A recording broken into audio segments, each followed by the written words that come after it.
Diabetes में क्या होता है, जब हम फूड कंज्यूम करते हैं तो वो ग्लाइकोजन नहीं, ग्लूकोज के रूप में हमारे ब्लड में रहता है। अब उसे एनर्जी में कन्वर्ट होने के लिए एक की फैक्टर जो मैंने आपसे क्वेश्चन पूछा था वो होता है इंसुलिन। इंसुलिन एक हार्मोन होता है जो उस ग्लूकोज को जो है ब्रेक डाउन करके एनर्जी में कन्वर्ट करता है, जिससे हमारी बॉडी को एनर्जी मिलती है और हम काम कर पाते हैं। तो मेन हमारा क्या हो गया, डायबिटीज का मतलब हो गया इंसुलिन की अगर कमी हो जाए, मतलब सही से प्रोडक्शन ना हो या एकदम ना हो, तो इंसुलिन का प्रोडक्शन, तो वो जो ब्लड में जो भी ग्लूकोज का लेवल राइज हुआ है, जो भी ग्लूकोज है वो एनर्जी कन्वर्ट नहीं होगा। मेन प्रॉब्लम ये होगा। लेकिन ये डायबिटीज जो है, मेन बात जानने वाली है, ये दो टाइप्स की होती है। ये आपने डायबिटीज आप हो सकता है जानते हो, लेकिन डायबिटीज के टाइप दो हैं। एक है टाइप 1।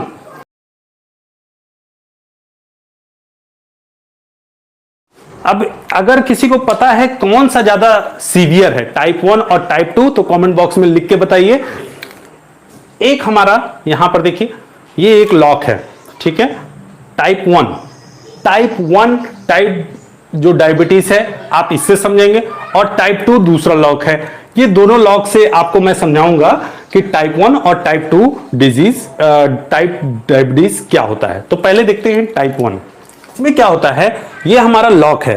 तो पैंक्रियाज ग्लैंड जो है इंसुलिन हार्मोन को प्रोड्यूस करता है, ठीक है।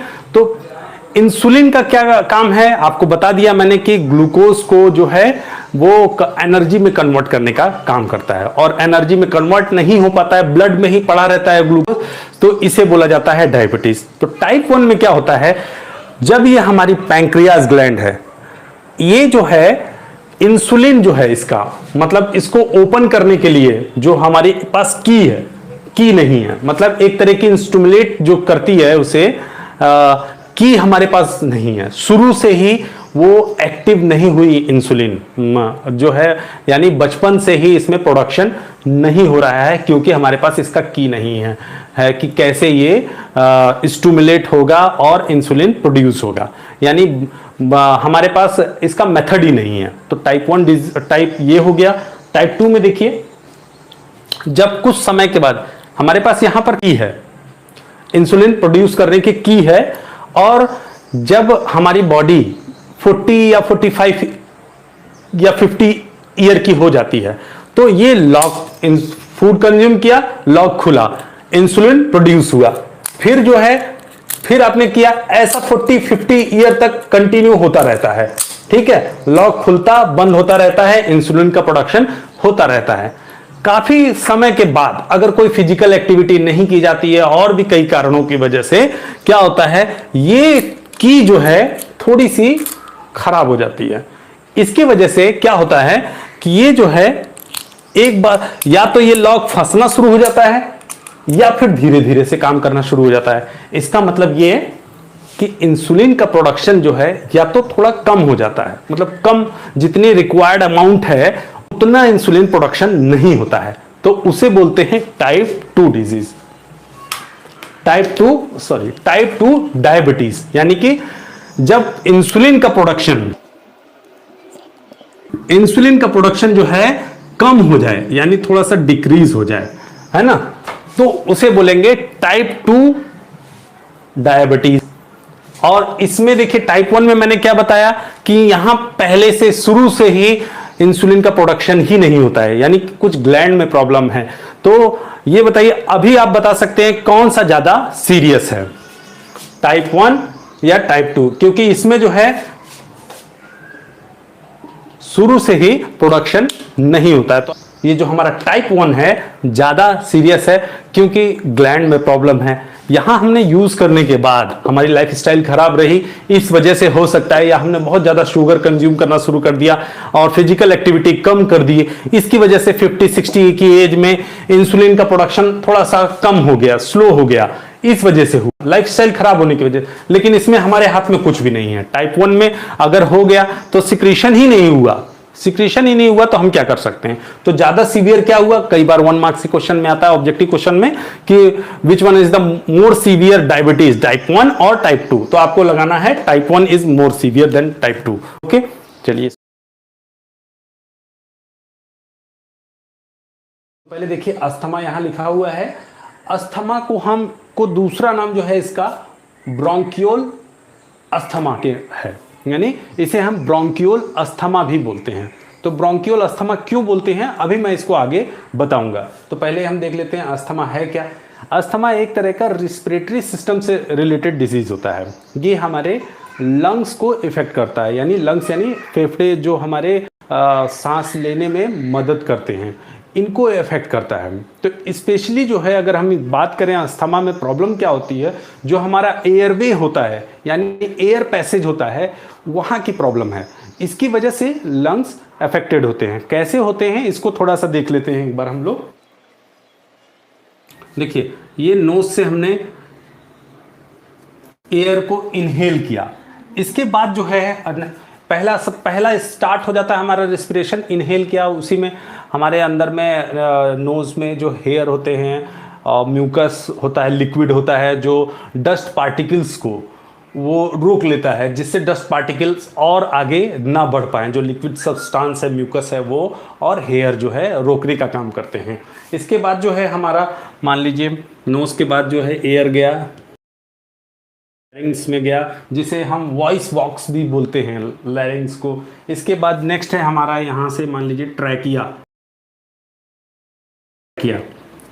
देखिए यहाँ तक नोज, लैरिंग्स एंड ट्रैकिया तक ये हमारा एयर पहुंच गया। इसके बाद क्या होता है, ये दो पार्ट्स में डिवाइड हो जाता है, दो साइड में डिवाइड हो जाता है। पहला होता है, कैसे हम देखेंगे, लेफ्ट और राइट साइड कैसे पहचानेंगे, हमेशा याद रखिएगा। ऐसे बोर्ड पे खड़े हैं तो बोर्ड पे ऐसे फोटो चिपका देनी है आपको, जैसे मैं हूं अभी, फोटो आपने ऐसे चिपका दी है। ये मेरा लेफ्ट साइड हो गया, ये मेरा राइट साइड हो गया। तो कंफ्यूज नहीं होना राइट लेफ्ट में, लेफ्ट इस साइड वाला हो जाएगा। ये हो जाएगा हमारा लेफ्ट ब्रोंकी। जो दो ब्रांच डिवाइड होते हैं ट्रैकिया से, उसे बोलते हैं ब्रोंची, ब्रोंकी, BRONCHI। ये हो गया हमारा ब्रोंकी। अब इसको प्राइमरी ब्रोंकी है, फिर दूसरी ब्रोंकी भी होते हैं, लेकिन इसके बाद मेन हमें जो जानना है, इसके छोटे छोटे पार्ट्स फिर ये और भी पार्ट्स में डिवाइड हो जाता है, उसे बोलते हैं ब्रोंकियोल। देखिए ब्रोंकी और ब्रोंकियोल। अब ये जो है ये लेफ्ट ब्रोंकी हो गया, इधर हो गया राइट ब्रोंकी। ये लेफ्ट और राइट दो ब्रोंकी हो गए। अब इनमें भी छोटे छोटे पार्ट्स निकल जाते हैं, इससे भी छोटे छोटे पार्ट्स निकलते हैं और छोटे छोटे पार्ट्स निकलते हैं। ये ऐसे छोटे छोटे पार्ट्स निकल गए।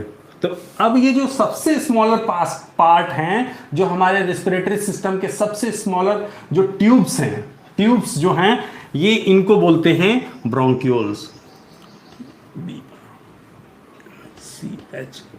यहां हमने देखी एक चीज वर्ड लिखा था ब्रोंकियोल। अभी आपको थोड़ा समझ में आ रहा होगा कि क्यों इसको ब्रोंकियोल अस्थमा क्यों बोलते हैं। तो सबसे छोटा जो ट्यूब्स रहता है हमारा, जहां पर एल्वोली यहां देखिए ये है, यहां पर एक ऐसे इस तरह से एयर सैक होते हैं, यानी जो एयर को फिल्ट्रेशन का काम करते हैं, जो ब्लड स्ट्रीम में जहां से मिलता है उसे बोलते हैं एल्वोली। देखिए जो ये ब्रोंकियोल्स हैं, ये ब्रोंकियोल्स है लास्ट पार्ट, और यहां पर जो है एल्वोली है। अब ये एल्वोली का काम क्या है, या एयर सैक का काम क्या है, ये हमारी एयर यहां तक आ गई, O2 यहां तक आ गई। O2 को अब जो है डिफ्यूजन के माध्यम से, डिफ्यूजन के मीडियम से क्या होता है, ये हमारे ब्लड स्ट्रीम में मिल जाता है, O2 चला जाता है। और जो वेस्ट हो, मतलब यूज करने के बाद जब डीऑक्सीजनेटेड ब्लड हो जाता है, जब ब्लड स्ट्रीम में ये जो हमारी ब्लड कैपिलरीज गई है, एल्वोली से टच है, ये यहाँ पे अगर CO2 है तो इसको जो है दोबारा वापस से उसी एल्वोली में वापस कर देती है, एयर सैक में वापस कर देती है। तो ये क्या है कि ट्रांसपोर्टेशन होता है, इन एंड आउट दोनों कहाँ से हो रहा है, ये एल्वोली से हो रहा है। और इनको लाने के लिए जो एयर जो आ रही है कहाँ से चली, नोज, लैरिंग्स, ट्रैकिया और ब्रोंची और ब्रोंकियोल्स, फिर एल्वोली। तो यहां तक का ये तो एयर पैसेज है, लेकिन ये एयर पैसेज जानना जरूरी था क्योंकि प्रॉब्लम जो है यहीं से स्टार्ट होती है। मेन जो है ये एयरवे की प्रॉब्लम ही होती है ना, लंग्स अफेक्ट करता है इसकी वजह से। देखिए यहां एक वर्ड जरूर याद रखिएगा, ब्रोंक्यूल लिखा हुआ है, ब्रोंक्यूल। मैंने बताया था अस्थमा ब्रोंक्यूल, ये इसको बोलते हैं ब्रोंक्यूल अस्थमा भी बोलते हैं। क्यों क्योंकि हमारा एयरवे को तो इफेक्ट करता है, लेकिन स्पेशली कौन से एयरवे को, जो हमारे स्मॉलर ट्यूब रहते हैं, जो सबसे छोटे छोटे रहते हैं। तो सबसे छोटे कौन से हैं? एक तो हमारा ब्रोंक्यूल हो गया, दूसरा हो गया ब्रोंकी। ये थोड़े छोटे एयरवेज होते हैं, मतलब इनका धीरे धीरे नैरो होते जाते हैं, तो इनको ज़्यादा इफेक्ट करते हैं ये, तो इसलिए हम इसे बोलते हैं ब्रोंक्यूल अस्थमा। अब ये ब्रोंक्यूल हो गया।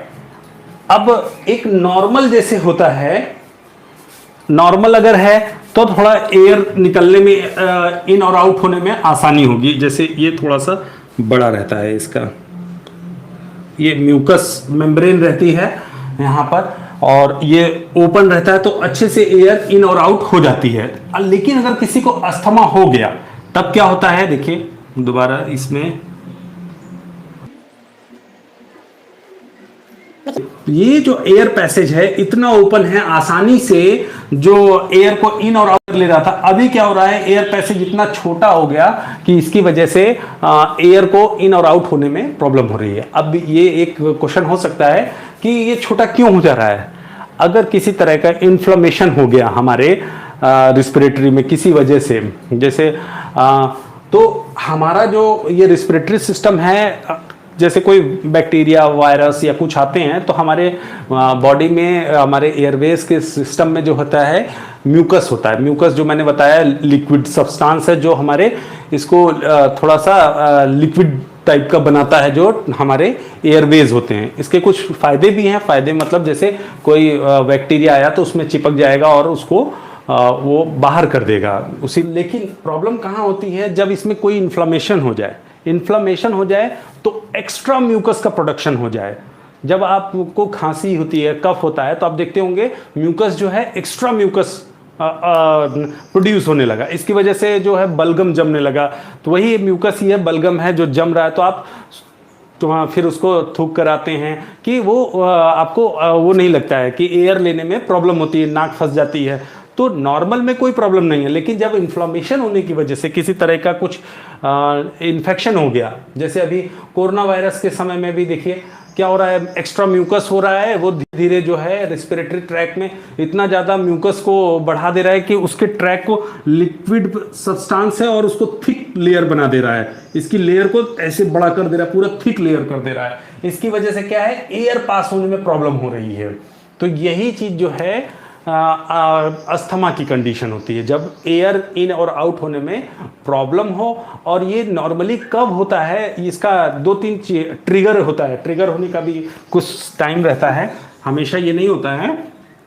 जनरली जिनको अस्थमा रहता है, जब वो रात में सोते हैं तब ये ट्रिगर हो सकता है। मतलब रात में, मतलब होता कब है, ट्रिगर होने के लिए दूसरा कारण है। ट्रिगर होने के लिए कोई पॉल्यूशन जगह पे गए, किसी को डस्ट से एलर्जी है, तब भी ट्रिगर हो जाएगा और कफ आएगा, स्नीजिंग होगा उनको, और ब्रेथ की शॉर्टनेस हो जाएगी, मतलब ठीक से सांस नहीं ले पाएंगे। और क्या है कि जैसे कब होगा, जब रात के समय सोते हुए हैं, तो कई बार लोग अस्थमा इस तरह से सांस लेने में शॉर्टनेस ऑफ ब्रीदिंग उन्हें दिखाई देगा।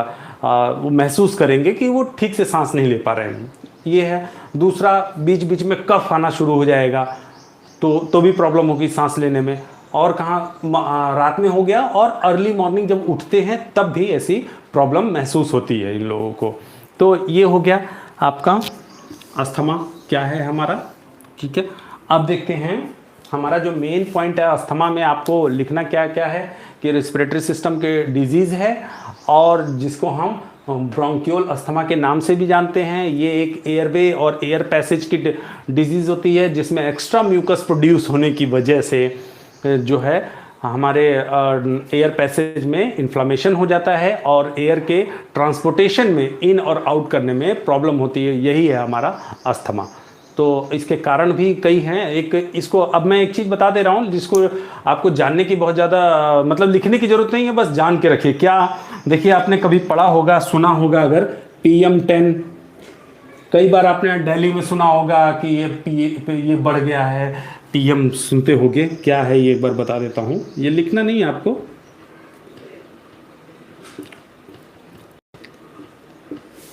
PM10, PM2.5 और PM1।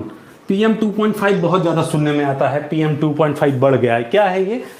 PM का मतलब होता है पर्टिकुलेट मैटर। पर्टिकुलेट मैटर मतलब डस्ट के जो वो रहते हैं, पार्टिकल्स रहते हैं, उसी को बोलते हैं पर्टिकुलेट मैटर। इसमें होता क्या है, या सस्पेंडेड पार्टिकल भी कई बार इस तरह से पूछा जाता है। EVS वगैरह में पढ़ा होगा कि क्या होता है PM10 तो PM2.5, तो ये थोड़ा खतरनाक रहता है। PM2.5 होता क्या है, देखिए PM10 है यानी सस्पेंडेड पार्टिकल के जो डायमीटर है उसका 10 है, तो इससे क्या होता है, ये हमारे नोज तक जाता है और जो हेयर रहते हैं और लिक्विड जो रहता है वहाँ पर रुक जाता है, तो इसमें ज़्यादा प्रॉब्लम नहीं होती है PM10 में। PM2.5 क्या होता है, जैसे कहीं रोड बन रही है, आप रोड उस रास्ते से जा रहे हैं, मास्क आपने नहीं लगाया है, तो वो क्या होगा, हमारे ट्रैकिया तक पहुंच जाएगा और फिर यहाँ जम जाएगा, तो फिर आप उसको ठीक करने के लिए और ज़्यादा म्यूकस प्रोड्यूस होने लगेगा, फिर आपको कफ होना शुरू हो जाएगा, तो ये हो जाता है ट्रैकिया में जाके रेस्पिरेटरी डिजीज। इसी तरह से अस्थमा होता है। PM1 कह रहे हैं, ये जो है हमारे ट्रैकिया के एल्वोलाई तक पहुंच जाता है, ट्रैकिया से होते हुए एल्वोलाई, इतना छोटा पार्टिकल्स है। तो इसलिए जहाँ पर अगर कहीं रोड बन रही है या धूल वाली जगह है, हम लोग जैसे अभी स्टेडियम में हमारे बहुत धूल उड़ती है, तो नॉर्मली कभी नहीं कुछ प्रॉब्लम होगा, लेकिन अगर आप डेली आप उस जगह पे करते हैं जिस तरह से गर्मी में धूल उड़ती है, तो आगे चल के प्रॉब्लम हो सकती है। ठीक है, ये तो इसके लिए उपाय क्या कर क्या सकते हैं हम, मास्क लगाइए, मास्क लगा सकते हैं। ठीक है, ये हो गया अस्थमा क्लियर आपको।